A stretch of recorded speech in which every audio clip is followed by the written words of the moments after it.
Good morning. Hai. Hai Jel. Halo. Hmm. Papi gimana hari ini mau ngapain? Hari ini ada meeting sama Mario jam 10:30 lah. Siangnya mau latihan sih. Persiapan buat tanding nanti di Jakarta sama di Bali.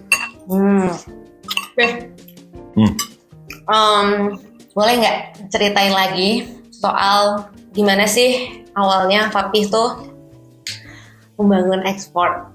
Menarik sih. Gak kerasa ya sekarang udah 45 tahun. Mulai dari Papa Unggung ya. Ya. Estafet kan ke Papi, waktu itu Papi baru lulus STM kan. Umur 17, umur 18. Gak tahu apa-apa, sangat terbatas gitu. Entah gimana, memang unik jalannya. Papi waktu itu bilang ke Unggung ya, boleh nggak saya yang pimpin gitu. Waktu itu kan brandnya Butterfly ya. Karena mesin jahitnya namanya Butterfly. Betul, tahun 76 kan waktu itu. Unggung merintis bikin tasnya, belum mesin jahit iterasi kan. Boleh nggak saudara saya pimpin. Luar biasanya, Unggung tuh langsung sama Popo ya, itu langsung percaya. Itulah awal dari ceritanya, ekspor. 79 waktu itu. Mulailah dirintis, mikirin brand, akhirnya brandnya muncul brand ekspor. Brand Exxon. Exxon. Exxon. Kenapa tuh awalnya milih Exxon? Ya, waktu itu merek Butterfly rasanya tuh kok biasa banget gitu ya. Di Papi punya kepikiran, coba kita ganti deh, merek apa ya? Pengen punya brand yang keren lah waktu itu kan. Ya waktu itu teman Papi pas pokoknya tuh baru pulang dari Amerika lulus kuliah. Ada buku-buku merek bagus-bagus. Lihat-lihat ada brand Exxon. Wah keren nih. Exxon. Wah keren nih. Ya udah akhirnya, gimana kalau ini Hen? Gimana? Wah cocok, oke keren. Logonya apa? Cari lagi ada logo-logo. Wah ada kuda lagi lompat lagi terbang gitu. Ya udah ini aja deh, ya, kira-kira gitu ya. Itulah awalnya kita mulai dari 2 mesin. Itu kita diberi kesempatan dan kepercayaan yang luar biasa. Jadi Popo dan Unggung mulai deh start tuh Papi. Modal yang sangat terbatas 300.000 waktu itu. Dengan 2 mesin jahit, lulusan STM yang nggak tahu apa-apa, masih culun. Tapi diberi kesempatan dan kepercayaan. Tapi waktu itu Papi berusaha untuk do the best ya. Belajar bikin tas, belajar bikin pola, belajar ya segala macam hal yang penting Papi belajar gitu. Mulailah kita bikin tuh produknya namanya RR01. Ransoroni nomor 1. Iya, RR02 dan puji Tuhan booming gitu Jo. Booming banget.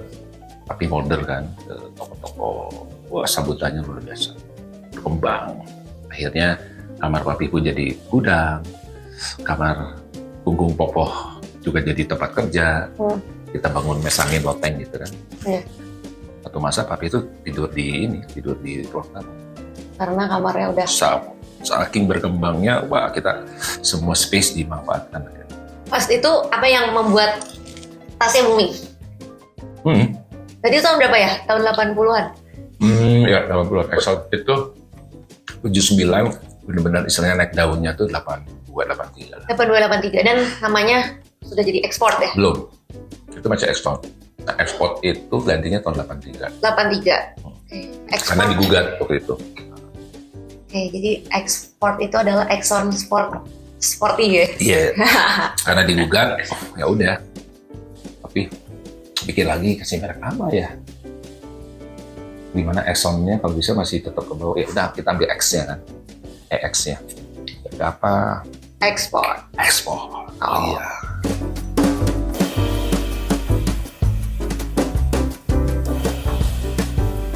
Waktu itu memang persaingan nggak sebesar sekarang ya Jal. Belum banyak pemainnya ya. Tapi survei, coba Papi lihat peluang-peluang apa sih yang bisa kita raih. Akhirnya Papi mencoba keluar daripada umumnya. Jadi ya counterclockwise sih sebetulnya. Tapi ngelihat idenya dari pakaian, fashion pakaian. Kan berkembang sekali kan kalau pakaian kan. Pikiran kenapa nggak bikin tas ya? Tas yang fashionable. Oke. Makanya waktu itu tagline-nya export fashion baggage. Wih. Gitu. Jadi itulah yang membuat booming ekspor itu karena memang beda dengan pada umumnya. Kalau si fashion baggage-nya itu yang eksplorasi apa yang dilakuin sama timnya Papi dulu dari segi desainnya yang benar-benar membedakan mungkin tas ekspor sama tas-tas lainnya? Yang udah pasti kita banyak menggunakan material-material yang biasa digunakan oleh fashion, oleh garment. Oh gitu. Jadi Beda contoh, oke itu bahan kanvas itu jarang sekali. Terus bahan parasit yang buat biasa bikin jaket, jaket. Ya, dibikin jadi tas. Kasih padding, itu ada parasit dari Jepang kan bagus-bagus. Bisa kasih padding, kita jahit. Wah keren lah, jadinya tuh benar-benar ya waktu itu sih the first ya, pertama kita ekspor tuh tampil beda gitu. Kira-kira seperti itu. Dibarengi juga dengan idealisme quality ya, dari dulu. Quality. Dari dulu Papi itu misalnya mutu tuh harga mati lah. Kualitas Itu udah deh nomor satu. Papi waktu itu belajar dari orang-orang Jepang. Orang-orang Jepang itu kalau bikin segala sesuatu tuh betul-betul detail gitu, betul-betul quality itu number one. Iya. Inspirasi itulah yang membuat Papi setuju bahwa produk itu harus berkualitas. Dari dulu Papi itu selalu, nggak tahu kenapa ya, selalu ingin nggak mau sama gitu. Ya sampai sekarang. Ya harus beda lah. Iya. Harus ada sesuatu yang daya tarik tersendiri ya. Kira-kira seperti itu. Karena kan Papi juga dulu pas lagi saya awal diekspor tapi selalu bilang harus bikin sesuatu yang beda gitu ya. Nggak boleh sampai kita nurunin quality ya, no matter what. Betul. Tapi itu bersyukur dikasih sebuah anugerah kali ya. Punya semangat, spirit yang gak ada matinya gitu ya. Semangat terus. Kedua juga never give up. Never give up. Yes, never give up. Pasti ada jalannya. Semangat yang tidak pernah padam. Dan terus mau belajar dan belajar. Terus improvement. Nggak pernah selesai improvement dari dulu. Dulu Papi itu kurus banget. 2 minggu tuh bisa di luar kota. Order. Ya, keliling. Jawa Tengah, Jawa Timur, Jawa Barat. Sampai ke luar pulau. Kerja keras juga sih. Ngedesain sendiri, order sendiri, naki sendiri. Itu dulu mah benar-benar semuanya serba sendiri. Ya, paket hemat bener. Tapi dulu tuh punya mimpi nggak, Pi? Untuk ekspor? Setahu saya nih, Papi itu dulu sebenarnya awalnya itu kan pengennya jadi buka bengkel. Ya, cita-citanya sih lulus STM buka bengkel. Buka bengkel. Mau kuliah di ITB atau ITENAS. Tapi kan nggak bisa kuliah. Ternyata Tuhan berkehendak lain. Akhirnya lulus STM langsung, umur 17 tahun langsung diekspor kan. Betul. Mimpinya tuh, dulu sempat punya mimpi, nggak ada mimpinya tuh? Pasti waktu dulu. Mimpinya tuh kita mau jadi raja tas. Wah, raja tas. Raja tas. Dulu mimpinya jadi pengen jadi raja tas. Ya, tapi di tengah jalan kita evaluasi raja terlalu sombong ya. Kalau raja itu kan milik yang maha kuasa, raja dari segala raja. Jadi akhirnya kita kita rubah dan menjadi to be the frontier in the business, fashion, package, in the lifestyle. Jadi kita menjadi yang terdepan aja lah. Biasanya yang terdepan juga biasanya yang terbesar kan. Biasanya kan gitu, tapi gak ngomong yang jadi raja gitu. Kita selalu improvement kan. Harus jeli gitu, melihat tren, melihat peluang kan. Melihat tantangan, melihat persaingan. Jadi kita tahu kalau orang lain kesini, orang lain begini, kita gimana kan gitu. Supaya kita bisa bersaing, kita bisa meraih peluang-peluang gitu. Sehingga kita bisa survive, kita bisa sustain, kita bisa bertumbuh kan. Kalau enggak, ya berat juga sih. Dengan akhirnya bisa bertumbuh gitu, saya rasa kan juga sejalan dengan apa yang selalu Papi bilang gitu, misi dan visi dari grup ya soal bless and blessing. Ya, Papi ingin kasih kesempatan dan kepercayaan seperti yang waktu itu Kungkung Popo kasih ke Papi. Nah, Papi menilai kamu tuh orang yang tepat gitu. Dengan yakin ya, walaupun kamu kan baru lulus, tapi yakin bahwa ekspor tuh cocok gitu. Dan kamu punya bakat, punya semangat, punya kemampuan yang knowledge dan sebagainya yang bisa gitu untuk membawa ke ekspor. Dan ternyata analisa Papi itu nggak salah. Walaupun berat ya, Papi tahu ekspor kan dalam keadaan rugi saat itu. Tapi bersyukur dengan apa yang kamu lakukan, strategi yang kamu lakukan dengan tim, ternyata berhasil ya. Step by step, tahun ke tahun kan kamu bikinnya bagus gitu. Punya roadmap, tahun pertama apa, tahun ketiga apa, tahun keempat sekarang apa. Jadi, dan itu terlihat kan progresnya. Penjualannya sangat fantastik, keren abis.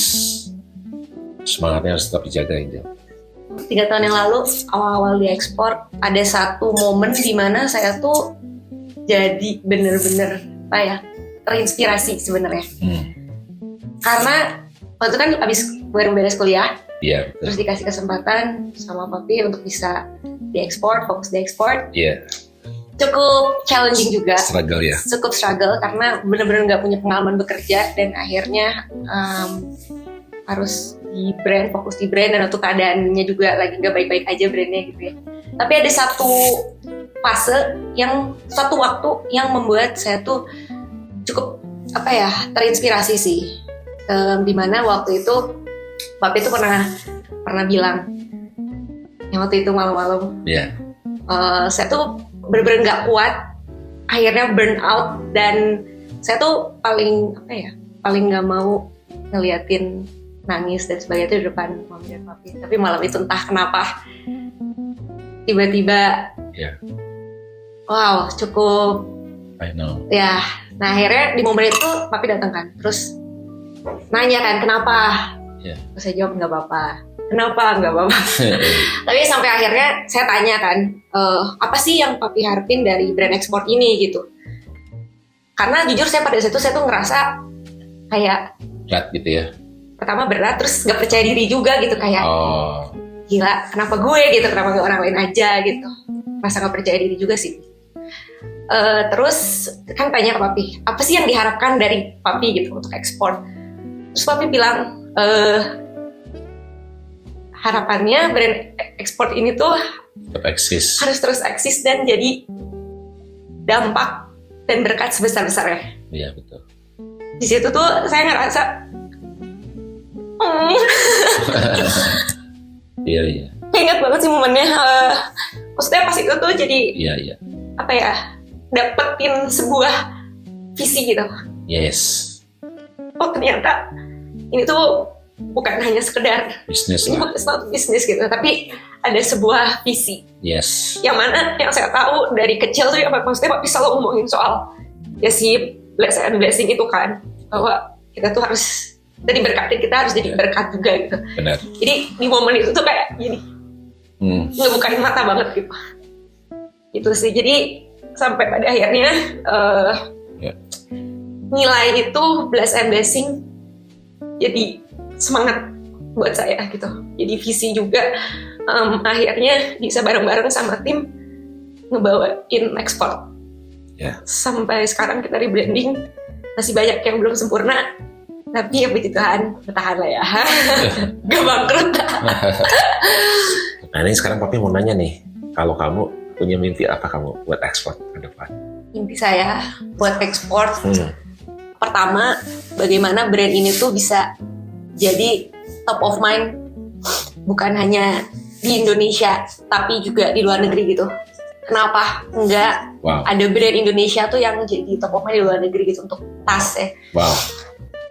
Banyak loh brand-brand luar negeri yang top of mind di Indonesia gitu, tapi kenapa tidak sebaliknya gitu. Itu tuh menjadi keresahan juga sih gitu. Kita tuh bisa gitu. Itu yang pertama. Kedua, mimpinya adalah memang ekspor tuh selalu fokusnya kan di education ya, di pendidikan gitu. Jadi mimpi besarnya tuh ekspor tuh pengen deh satu hari punya foundation yang bergeraknya di pendidikan gitu. apa ya saya ngerasa dua hal itu yang jadi visi besarnya dari ekspor gitu. Kita step by step lah, ke arah sana. Kita mulai dari tim dulu ya, mulai dari tim internal dulu. Jadi kepercayaan yang papi kasih ke saya gitu, dengan saya dulu yang sangat keterbatasannya, sekarang juga masih gitu. Tapi papi kasih kepercayaan, saya juga pengen tim tuh punya sebuah kepercayaan yang sama, dan akhirnya kita semua bisa grow bareng-bareng, dan ya ekspor juga grow juga gitu. Saya percaya kayak gitu sih. Di tim juga banyak yang fresh grade, banyak yang dari nol, tapi sekarang tuh mereka wah keren-keren banget gitu, ternyata bisa grow juga gitu. Jadi lewat semangat itu, saya rasa itu semangat education ya, pendidikan seperti itu gitu. Kita berkembang bareng-bareng, dan akhirnya juga ya jadi dampak sebesar-besarnya sih. Yang papi harapkan, semoga bisa sejalan ya dengan bless and blessing. Amin.